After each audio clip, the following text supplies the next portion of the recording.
Mheshimiwa Waziri Mkuu, Naibu Waziri Mkuu na mgeni rasmi kwa siku ya leo, niseme ni heshima kubwa kwangu na fursa ya kipekee kusimama mbele yenu tunafanya uzinduzi wa taarifa ya 16 ya utendaji wa mamlaka zetu za maji na usafi wa mazingira kwa mwaka wa fedha 2023/24. Natoa shukurani za dhati kabisa kwa Wizara ya Maji kwa kuendelea kuimarisha sekta hii ya maji.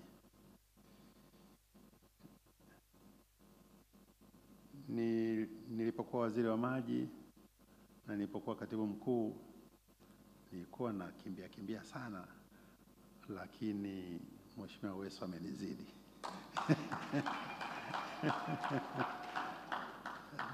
Nadhani kitabu chake atakachoandika kitakuwa na kurasa nyingi zaidi ya cha kwangu.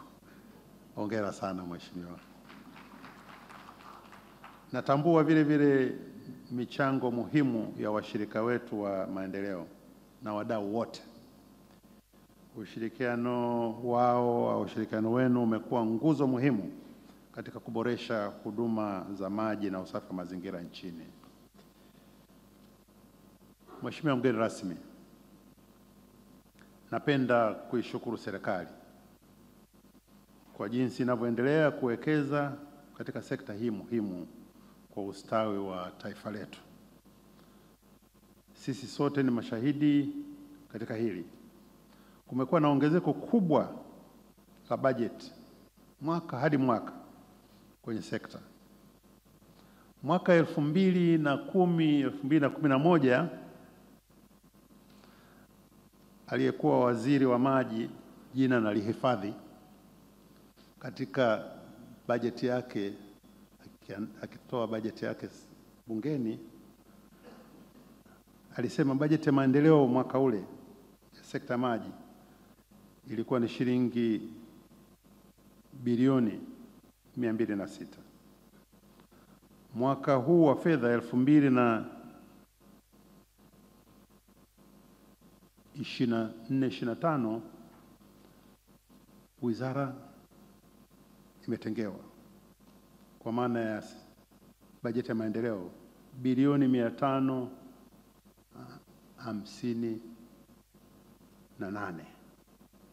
Hiyo zaidi ya maradufu. Hili ni ongezeko kubwa. Shirika la Maendeleo la Umoja wa Mataifa linapendekeza nchi zinazoendelea zielekeze 1% mpaka 2% ya pato la taifa kwenye huduma za maji na usafi wa mazingira.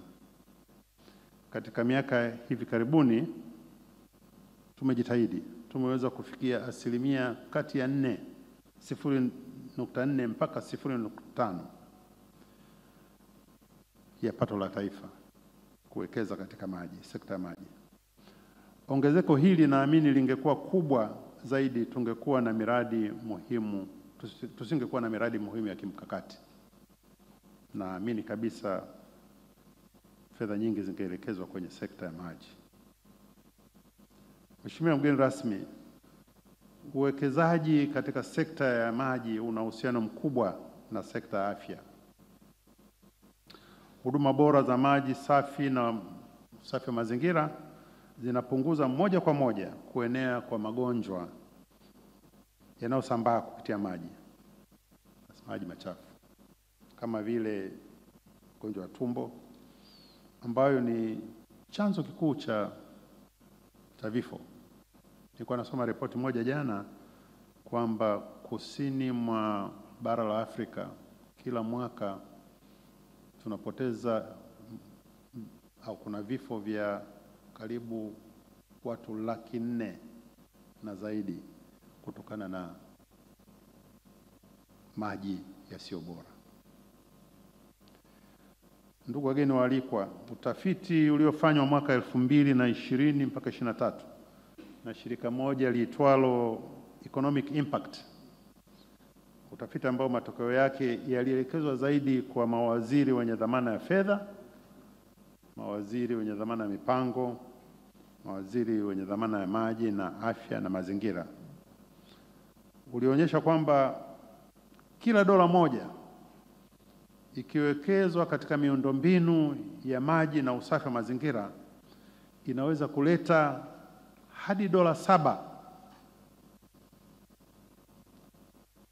katika faida za kiuchumi wa taifa, kupunguza gharama za katika huduma za afya, lakini vile vile kuongeza uzalishaji. Aidha, sekta ya maji imekuwa na mchango mkubwa sana katika sekta ya elimu. Ripoti ya Ofisi ya Taifa ya Takwimu ya mwaka 2022 imeonyesha kuwa zaidi ya 70% ya taasisi zetu za elimu, shule za msingi, sekondari na vyuo zinapata maji safi na salama, na hivyo kuongeza muda wa wanafunzi kuwepo shuleni badala ya kuhangaika kutafuta maji. Maji safi na salama ni msingi wa wananchi wenye afya bora na ustawi mkubwa wa maendeleo. Hakika maji ni sekta anuai na sekta ambayo inagusa kila sekta.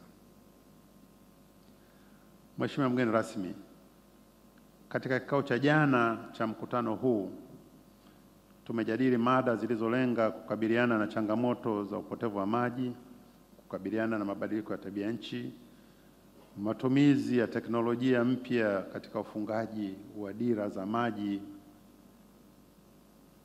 za malipo ya kabla, yani prepaid meters, na nyenzo bora za kusimamia utoaji wa huduma. EWURA itaendelea kuboresha mikutano hii ya uzinduzi wa ripoti ili iendelee kuwa majukwaa ya utatuzi wa changamoto zinazoikabili sekta ya maji, ikiwa ni pamoja na kuwasilisha matokeo ya tafiti zenye majawabu ya changamoto hizo, matafiti ya kisayansi, tafiti za kisayansi na majibu ya kisayansi vile vile.